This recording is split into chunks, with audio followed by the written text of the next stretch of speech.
Hi hello people, here is one more mini blog. ఈరోజు ముగ్గురం అయితే అలా కాలేజ్ బంక్ కొట్టేసాం. కాలేజ్ బంక్ కొట్టాక ఇంట్లో ఉంటామని ఎలా అనుకుంటారు? సో అందుకని బయటకి అయితే వచ్చేసాం. బయటకు అనగానే నాకైతే ఫస్ట్ నా మైండ్లో గుర్తొచ్చేది ఫుడ్ డబ్బా. సో అందుకని అక్కడ పక్కనే ఉన్న ఫుడ్ స్టాల్కి అయితే వచ్చాం. నేనైతే పిజ్జా ఆర్డర్ చేసుకున్నాను, మా అక్క పానీపూరి ఆర్డర్ చేసుకుంది. పిజ్జా అయితే నాకు నచ్చే స్టైల్లో మంచిగా చీజ్ వేసి సర్వ్ చేశారు. ప్రైస్ విషయానికి వస్తే వర్త్ అనిపించింది, టేస్ట్ కూడా చాలా బాగుంది. ఇంకా వీకెండ్స్లో కదా నాకైతే బీచ్కి వెళ్ళాలనిపించింది అని చెప్పి బస్ స్టాప్కి అయితే వచ్చాం.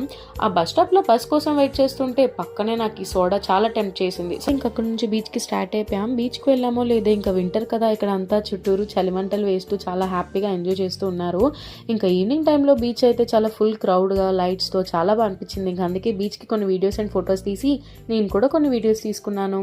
బీచ్కి వచ్చిన తర్వాత హాల్ మిక్చర్ తినుకుంటే ఎలా బిగ్లు, ఇంకా అందుకే అది కూడా టేస్ట్ చేసేసాం. ఇంకా హాల్ మిక్చర్ తీసి ఇంక ఇలా రెడీ అయ్యి బయటకు వచ్చామో లేదా ఇంకా బస్ అయితే దొరికిసిందని ఎక్కిపోయాం. బస్సులో కూడా ట్రాఫిక్ని ఎంజాయ్ చేశాను నేనైతే ఆ రోజు. ఎందుకో తెలీదు, లైటింగ్స్ నైట్ బాగుంది అనిపించింది, వ్యూ కూడా చాలా బాగుంది. ఇంతే వీడియో. Thanks for watching, bye.